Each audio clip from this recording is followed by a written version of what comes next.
So welcome back guys to another video, and I thought I would celebrate a big milestone on my channel. I just noticed earlier this week that I hit 100,000 views on this channel, and I cannot thank you guys enough. That is freaking awesome. And I thought with that celebration I would do a Q&A, because I did notice I started getting some new comments from people I didn't recognize. So I got some new subscribers, and I thought this would be a great way for me to get to know you guys, and you guys get to know me. And I love it when channels do Q&A, so I was like, what the hell, this is what I'll do. And I've gotten quite a bit of questions. Some people ask multiple questions, and I'll try to answer all of them I can. But the first one was from TG5455. He asked 3 questions. He says, what is your favorite guilty pleasure movie or movies? You collect anime stuff, and favorite happy console gamer video. Now, I don't really have a guilty pleasure because I'm pretty open about the stuff that I'm into, like my hobbies and stuff like that. But I guess maybe like Disney movies. I love Disney movies, and I'll be the first to admit that Lion King's my favorite Disney movie of all time, and I'll hear people talk about Disney and I get excited about it. Do I collect anime stuff? You know, I have in the past. I kind of got in and out of anime. I've gotten back into it more now than I have in a long time. I've been watching a lot of new series. I plan on doing some reviews on this channel, actually. But I don't have a whole lot of anime stuff in my room. I don't have a whole lot of DVDs, and I'll get to that more in another question that someone asked that it really kind of ties into it.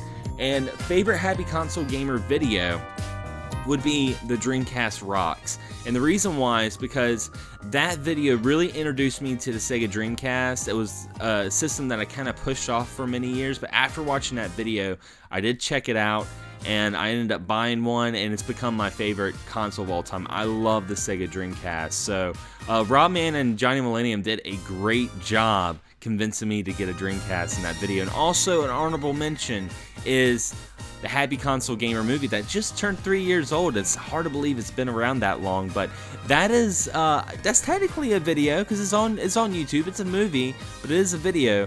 But it is something I do like to watch every once in a while. You know, it's become one of those movies I can just go back to and never get tired of. So yeah, definitely. Now, Carcamo Gaming, he asks, keep them coming, Xander. Can you answer my question, please? Yes, I can. He asked 4 questions, actually. He asked, which are the most rare games you own in your collection? Rare game or rare gaming item, not your holy grail, not the same. I agree. And he also asked, if you could take one console to a desert island and just play games from that system, which system would it be? Next one was Sonic or Mario, and why? And 4 was favorite survival horror. Whew. Okay. I don't really know all the value of all the games in my collection, and I have, last time I counted, I have over 1,000 games, and honestly, I just don't know the value. Now, I did own a rare, like, uncommon Nintendo game for many years. I owned Bonk's Adventure on the NES, but unfortunately, due to real-life situations, I ended up having to sell it, and I felt bad about it, but then again, you know, it's just a game. I can always go back and play it on emulation or something like that, or maybe I'll get lucky and find it for $5 again like I did before. But that's probably, in my knowledge, that's probably the most rare gamer item that I have. If I could take one console to a desert island and play it, would probably be the Super Nintendo. I think the Super Nintendo has a phenomenal library, and you know, unlike most consoles, I feel like the graphics on the Super Nintendo just aged really well. And it's just, I just love the Super Nintendo. It's awesome. And Sonic or Mario, and why? I would have to say Mario. Even though I'm wearing a Sonic shirt, I love Sonic, but Mario really ties in more to my childhood. I grew up playing Nintendo, and while I loved the Sonic the Hedgehog cartoon, and I thought Sonic was awesome, I didn't have a Genesis. And I remember I was that kid that used to always wish that Sonic would end up on a Nintendo console. And I remember, you know, seeing Sonic on the Nintendo Power, and it was just really surreal. It was really surreal, but I would have to pick Mario. And favorite survival horror, that's hard because it's a mix-up between Resident Evil or Silent Hill. I love Resident Evil. I have a lot of memories with that, but I really love the art direction and the story to Silent Hill, especially the first 3. I feel like Silent Hill should have stopped after 3. 4 should have been a completely different game, like it should have been. But yeah, Silent Hill, it's creepy, it's atmospheric, I love it. Dan Sutton, he asked, your comments on the evolution of game collecting community over the last decade. Wow, it's almost been a decade since, the Angry Video Game Nerd, and I would say that's when the YouTube gaming community really started coming together, so that kind of makes sense. I think it's a lot more acceptable. I think it's a lot bigger, and overall I think it's really, really cool. I think it's become very, very good. I like the community. I've met a lot of great people over the years, a lot of good friends, so over the last decade, I would say awesome. I mean, it influenced me to make YouTube videos. Okay, and let's see. He also asked, boxers or briefs? Briefs. Metroid Prime asks, what YouTubers most influenced you to start making your own videos? I would have to say Happy Console Gamer.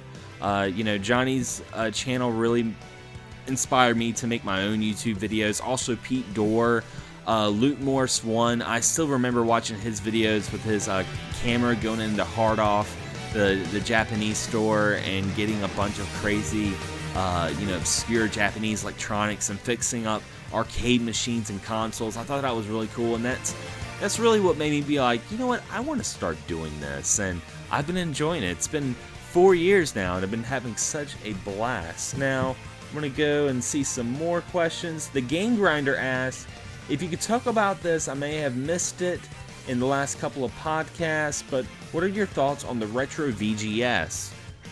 Now, I will say, James is my co-host for Access Gaming, the audio podcast.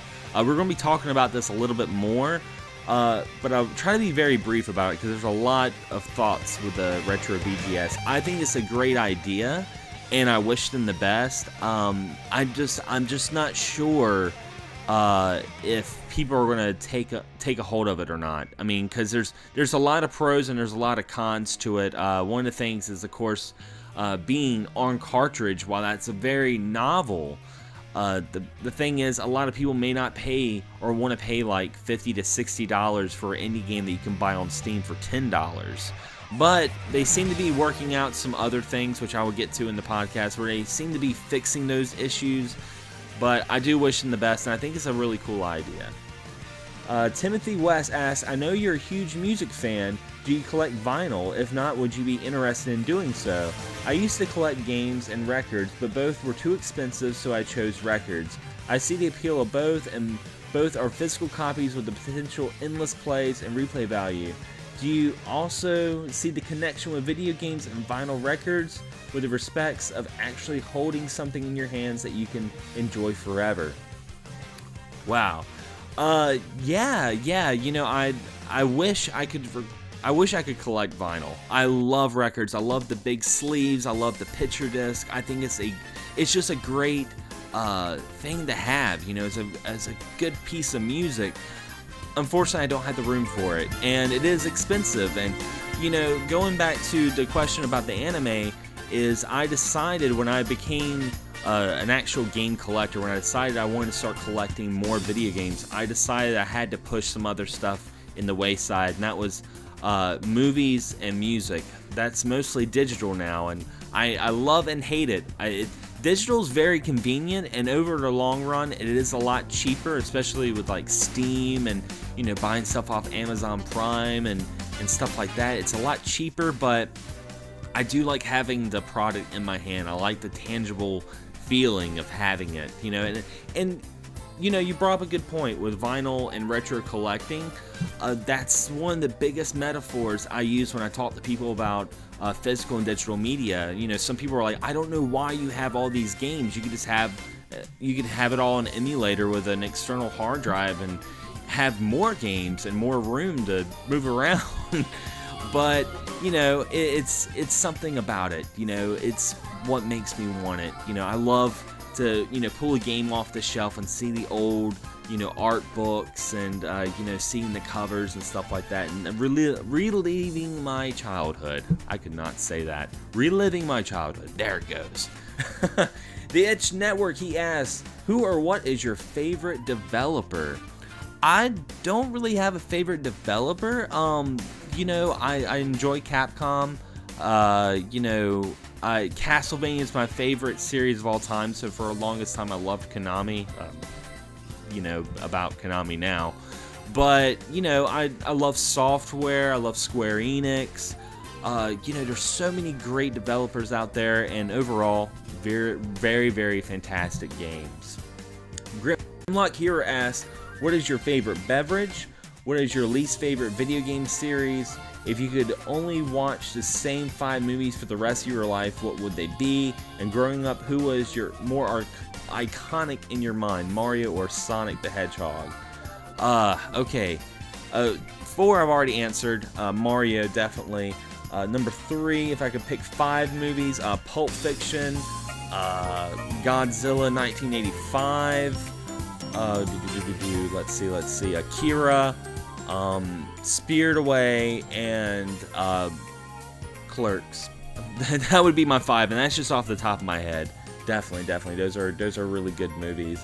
My least favorite video game series, some people are going to hate me for saying this, but I just couldn't get into it, and that was the Mass Effect series. I don't think it's a bad series, it just wasn't my cup of tea. Obviously, it's really great because it's got a huge fan base and a lot of people love it, but I just could not get into Mass Effect. And my favorite beverage is actually Mountain Dew, even though I try not to drink as much of it because I had 2 kidney stones. And I would say this for you guys who love to drink soda, try to slow down because kidney stones suck ass. They really suck. So, I drink a lot more water now. I love drinking tea and coffee, which coffee is actually very good to prevent kidney stones, actually, from what I've heard. Okay, and the next question is from Paul5200. He has thoughts and opinions on the GameCube, aka greatest console ever. I think the GameCube is a great console. I think it's become more popular over the years, especially with collecting. GameCube games are getting a lot more expensive now than they ever were, and yeah, the GameCube rocks. I love it, especially with the Game Boy player. Playing all those Game Boy games was just freaking awesome. BioPhoenix also asks if you could combine 2 random games into one, either it be a crossover or just a mixture of gameplay and elements, what would you pick? Oh man, okay, this is gonna sound funny, but I would love to see a Dynasty Warriors style Mario game, and hear me out on this because this would actually be kind of cool. And there was a rumor that this was going to come out, and I hope it does, because it'd be really cool to play as Mario and you're going through different worlds, like say Mario 3, and you're trying to make it to the castle before the Koopling turns that king into some sort of creature. So you're going through hordes and hordes of Goombas. You have to save a toad to get a key to unlock a bridge so you guys can cross. You can make it maybe 4-player online co-op, so you have different characters that can join your team. Also, you could upgrade power-ups, so you could start with a single fireball and go into a spinning fire tornado. I think it would be kind of cool. I think it would be awesome. I really want that to come out. Okay, the next one is from 8-Bit Nation. He says, have you ever gone through a moment in time where you feel like you're growing out of games and tend not to find as exciting as you used to be with it when you did with older games? Or do you still enjoy gaming as much as you did when you were younger? And he was talking about how, he doesn't enjoy games as much, getting older as he did when he was younger. I still love video games the same as I did when I was a kid. Unfortunately, being an adult, I don't get the game as much. And there's times that I'll be like, I want to go home and I want to sit back and play a video game. But unfortunately, I get home and I get tired. I end up just watching a movie or falling asleep. It's sad. It's really sad. But sometimes I work 16 hours a day, so it's hard for me to play an RPG that's 40 hours long. I've noticed over the periods of time, I've developed a different taste in games. As much as I love RPGs, I really love short games a lot more now that I've gotten a little bit older. TurboGrafx Graphics 7 asks, have you noticed more people hating on other collectors for some of the games they have? I feel like there's more negativity on YouTube than there used to be. You know, there's always going to be negativity. The way I look at it is, I don't understand it. I don't understand why someone would get mad at someone's collection. I personally, I love seeing collections. I love seeing game room tours. I like seeing the way people, you know, get a big stack of games and how they display it. I think that's really cool. And you know, jealousy is another basic human emotion. It's a really bad trait, but you're gonna have it. And you know, with every bad seed there is in the community, there's a lot more better people, and it's all about surrounding yourself with better people. Definitely. Battle Shorts asked, what games do you love from your childhood but you struggled to enjoy as an adult? Have you ever ruined a game by overplaying it? You know, like cheating or spoiling or knowing how it ends, or how to beat something without it working out yourself? Not a question, but a recommendation. Take the plurge and get an arcade cabinet. I really want an arcade cabinet. Okay, I've noticed as I've gotten older, some games I have more trouble with. A lot of them would be like the Mega Man games. I used to blow through Mega Man when I was younger, but now playing a little older, I have a little more trouble with Mega Man games than I used to. And you know, a game that would say that I spoiled or ruined overplaying, I've never really ruined a game overplaying it. I've never really had that issue, but maybe cheating or spoiling. I remember when I was a kid, I used to love the game Genie, and I would play games with like infinity lives and stuff, and you know, maybe it would take the fun out of the game, but I enjoyed it at the time, but it would kind of spoil me. Definitely. Oltana the She-Wolf asks, favorite Sega Master RPG and RPG? Oh, well, you know, I'm still getting into the Sega Master System. I recently, you know, a couple months ago got a Sega Master System, and still to this day would be Phantasy Star. The first Phantasy Star, I love that on Sega Master System. But my favorite RPG, I would have to say Final Fantasy IX. I love Final Fantasy IX so much. Mark asks, what video game surprised you the most? Either how great or how bad it was. Castlevania Lords of Shadows 2. That was such an anticipating game of mine. I was really looking forward to it, and I got it, and it was a big pile of doo-doo. Yeah. Rob Taylor asks, what change or changes do you want to see in Final Fantasy VII Remake, and what change or changes do you not want to see? You know, I want it to be a little different. I want it to be a little different from Final Fantasy VII, and you know, if they were to completely change it, I wouldn't get too upset because I can still go back and play the old Final Fantasy VII, but I do want them to make some changes to kind of merit purchasing it again, other than just better graphics. You know, I hope they don't change the story too much, you know, like, spoiler alert, Aerith dying, you know, I hope they don't have some way where you can bring her back and do like a different scenario. Even though that sounds kind of cool, I don't touch that, you know. I don't want them to touch that, but things I would want to see, you know, maybe a better translation. Final Fantasy VII had a lot of translation problems, and that's added a lot of debates, like, you know, is Cloud a clone, you know, stuff like that. You know, fix the translation, better graphics, orchestrated sound. I'm all about it. I'm not picky. I'm not picky when it comes to the Final Fantasy VII Remake, because overall, it's a dream come true. Okay, and let's see. I got one more, and this is from Sleepless Creativity.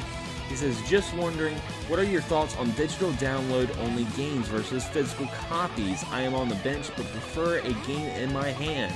But I have heard rumors that the NX will be discless, so I'm kind of wondering what you think. Great channel, mate. Would rate 8 out of 8. Thank you. You know, I've talked about it. You know, when it comes to digital, I think there's pros and cons. I'd rather have a physical copy in my hand, but you know, with digital, it can last longer than physical in the sense that, you know, it doesn't have to have a bit rot or, you know, The only thing you really have to worry about is the hard drive crashing, which that's still a problem that I think about. And overall, it's cheaper. Digital's cheaper compared to physical, but I'd rather have the game in my hand. You know, I've actually, you know, gotten games digitally on consoles, but turned around and bought the physical edition when it came out. Great example would be Shovel Knight. I'm going to be rebuying Shovel Knight when it comes out on disc, just because I love that game so much and I want it on the shelf with my collection. But yeah, guys, that is my Q&A. I cannot thank you guys enough for sending in these questions, and I hope I got everyone's questions down. If I missed you out, I'm really, really sorry. But as always, guys, thank you so much for all the support, and you know, look forward to more content, more Let's Plays, more reviews, more gaming memories, more content. Definitely, it's gonna be coming your way, guys. And as always, thanks for watching, thanks for subscribing, and as always, happy gaming. Can't get enough of Excess Gaming Podcast? Be sure to check out the audio podcast on Podomatic.com, or you can also subscribe to us on iTunes. Also, if you have a YouTube channel or podcast you like to share, be sure to check out the Excess Gaming Podcast Facebook group page and join our community. All the links are below, and as always, guys, thank you so much for all your support.